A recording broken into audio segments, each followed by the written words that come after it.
certificate of agency. Why should we take this under certificate of agency? What has changed?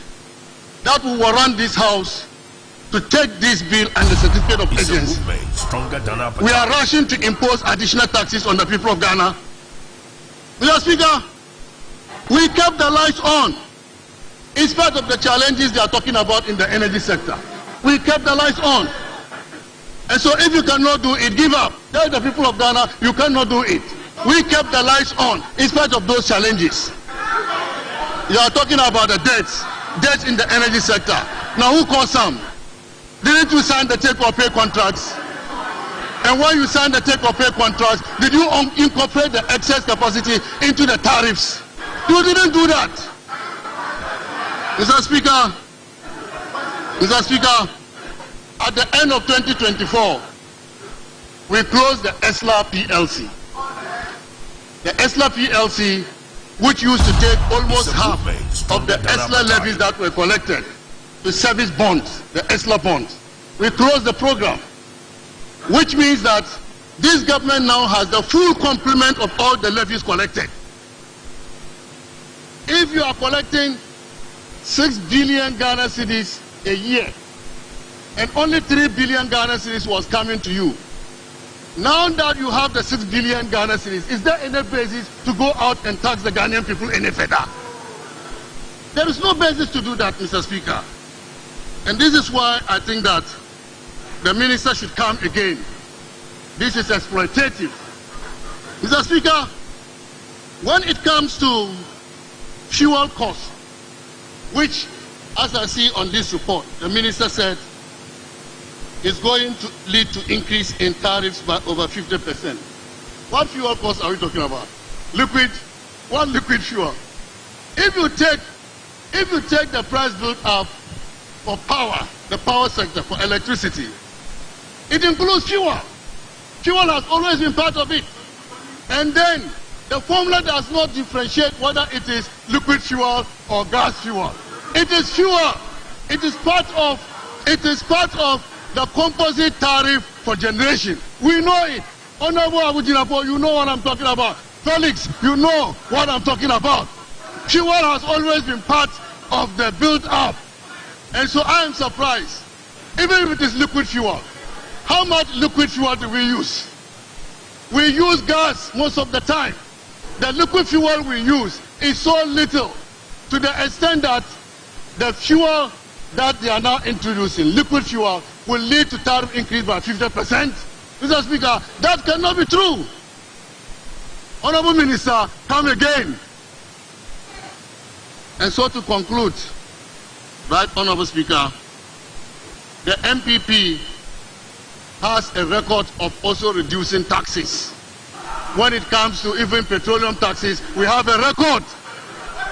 We abolished the excise petroleum taxes. We reduced taxes on public lighting. We reduced taxes on the National Electricity Scheme. We reduced the special petroleum tax, which you people introduced at 18%. We reduced it to 13%.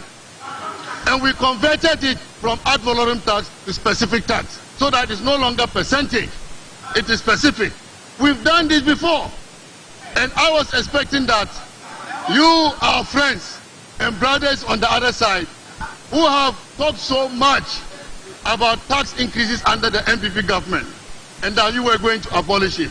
You only abolished taxes that could not give us 5 billion, and you are turning around to impose taxes on the people of Ghana, to increase taxes and take 5.7 billion Ghana cedis. Mr. Speaker, this is not good. We must let the Ghanaian people have confidence and trust in politicians. When we give something with the left hand and we take it back with the right hand, the people of Ghana lose that confidence and trust in us. So this House has a responsibility to reject this bill in order to inject confidence in the Ghanaian people that we can truly represent them in the affairs, in the governance of this country. I thank you, Mr. Speaker, for the opportunity. It's a movement stronger than appetite. Wuntumi Radio. Thank you. Right, Honorable Speaker. Wuntumi Radio 95.9. It's a movement stronger than Untumi Radio 95.9.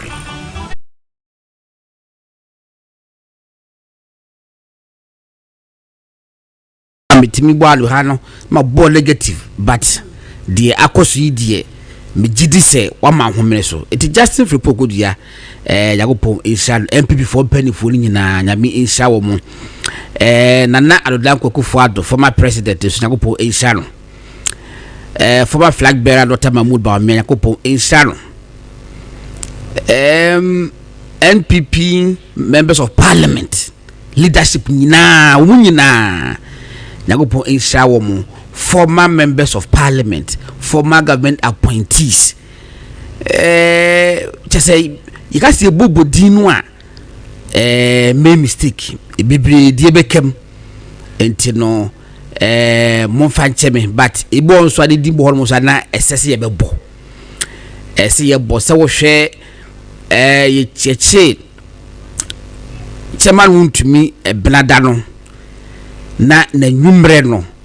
Na just say independent abre tempenten kwakoba na just say a very say minister no general secretary nam na national organizer also enam na lawyer and the appeal could be lawyer and the appeal could be wonya kwara asa ni firi kwalanim but o hwese di o si di chema untumi anopa no di na chief of anopa no ekodura numre no obi e frese o hefa cheba wuntumi wo hefa ebo tu emina na yese wonai former general secretary of MPP Ura John Buadu wono so di ne ho ji mu na chese mu di akwaniaba na nya seketu o I'm telling you na anu odin na chese party no wa akono na anu odin empenifo so lo mu fie a o mantime MP ama bonten na so o mode omo dipo munim wo mo kakra yo metiba frefre wo mo no omo so no Yakopon hia mu nyina meti obi eka kire me se adede si ukuada no wono die Yakopon hia ne se o me ha chairman pa enti wo freda so fu mienu bi ema omo ka se ne mo ye 3 days fasting emu mutwa ma no bon so na fofo be enso edo mo ye funu to hono mo 3 days fasting ya no say ye announcement ho omo ye fast so say wunhu na so nyina ka ho ene ko wie nkunimdie enra no eti ye damase party full soldiers 99.5% of mo munhia chema wuntumi wo ba bia da mo behu na bia bonte bia o ye no aye say ye no mabaje say chairman enwa no ebi pa ne nsem kwa mo nchia da enso mo de do kese ababe gutama station na enya asem ketwa Yakopon hia mu nyina monye ne 1 cedi da muni 10% da eso no mugiri se wo ye MPP ni mapa ya oman no ede na total kuro mu ntina se mo be kire odo yedase da kese ebe mamo na papain se fe chema buga ana chema drop the mic uhwese wo si di akwaniaba ono so leadership miaminua Moses Abo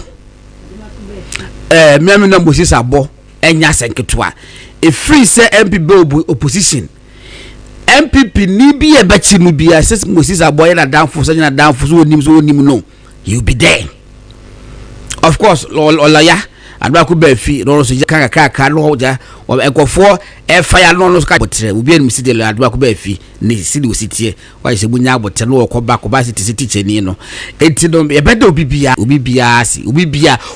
de e betiba ka ne se ye de obi bia se enna no pa chebaru ntumi enura ebra yi chema wontumi anwumbre no videos bi buy na videos na buy no man ka no kwara meboa na e abase bubuo na ya rehosem say wa woni musi de chema wontumi sitie na le video abana ne nan ba ko ne nan benkum no na es wo twe na se kakra no minim pelofobia in fact they even took on the general secretary say the papa is who tia be said the mo fa ko hospital immediately because they dim this for betimi aye no mo do shed them be 6 days die o meta ye bibia itini be so fa ko hospital tentem and now pa and anopa ko hospital me so me hu no pa cha eya okay mesu bi hu na ene mesia no otumi se anahoɔde no nyamencha de abakakra say he was okase wonidi utuwanidi wo holomo entina of course 6 days na wonidi wo custody dia obeye mere yedu nti na yes ade say dem hu video bia na ekɔ round na wo budget quarters na wo so de nan no me na meka wo so de nan kakra no me aha because na I said now what am person obi ahu say yes nyamencha de egofo bi kwa kase ne be say yare bi say na ye no say aha entina ha adwen yes the people be am hye wo pa be nyamencha de chairman nyamencha de is on the road to recovery eya je say nche bia no na hona bi si no so and na wakɔ run kakra akɔde da party for mpedifo ase o party headquarters wo fall mo no wakɔ Dr. Brechampo ho akwakoda na se wo fall mo so no wakɔ Dr. Baome ho so akwakoda na se wo so de obi bia ase enti no de ye no ebisese ne di nkomo no kakra owura kis enra wa ye press conference enra no obi e twen say former finance minister owura Kedufra Tabeba by nyaninte said the hoso mfa nyame adoma 13th of this month no obeye surgery it was one to me ma na momo no aka ho e dia besem e o se wunya sa ade no e di e say yi levy e ko sika enya free levy mu no ye nya biem ba sika no se hia it is kale ko fa na hin fa na aba ye busan this for no ma to omo atoto papa so. In fact, finance minister, the vetting at forcing. Yabusanwa, oh, there be Ghana, the ages, ye. Na made the matrasi, Afa Ghana economy, no. My swear Ghana economy, papa, to force the Casa of 80 January, ye. Was a matrasi, Ghana economy, no pa. Ye here levy be I say, it taxes for be a beba. The idea you hear ne compliance and they say a tona that there's in piano a church at all more than that Naso and Kofube Bree empty into the members and may say you man call 4 nights of training in Nano will be a bad tax net no now will be a dim rational tax and pepper it's a who new taxes. Na me die Ghana economy obwa me di baba me tiase atofo no na ya san akoye economic dialogue still was say so biem who here new taxes na wasaka say oh revenue generation as a percentage of GDP kra no on be san tuma mana kosoro abra yemfa etotu afoforo bia emma akofo sisi dwo no mo wasi da bi me dem asua ya budget ya budget no ya started the year juan be bosome mi ensani enne 4th June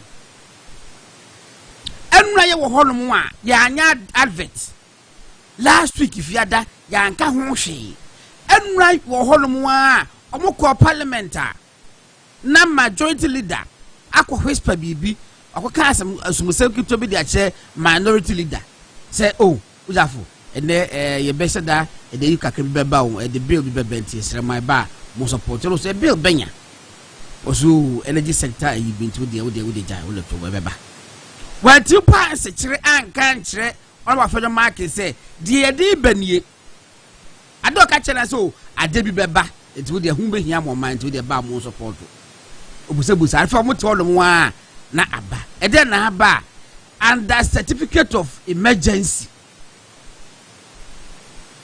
say emergency say ya anya atomu dia asembisi ede be na esi a omosi dum so ebe mene o man no na aban ni nya sika emfa nto fuel energy sector e ka bi wo ho aban enya sika ntua enti ni se nura no and the certificate of emergency ya nya ntomu nura dia and your man no they say ye o man ye bola to the say kete no nya kwoto atwene ei anu odin MPP forecast say earlier na me bo voice ni bi ma mo etie About minority voice. Yabo former finance minister, Dr. Amina Dam voice. Yabo honorable college Usama Adwako Mensa, honorable college Adwako Mensa, or Sabon voice. Voice be bri abon na mat. MPP for Akasa of Parliament and Kobina Kakila and Dia. Elso kill a channel the boys in the chi. Jana Betia. And to the killer Tia. As we laugh at who oh, killer Beso Betia, as we trade near the boys caught. Boys in the MPP numbers no 88. Yellow Quamians so we upon our parliament. When him if I don't win him quite a Kenya full house war still 88. Killer Betia.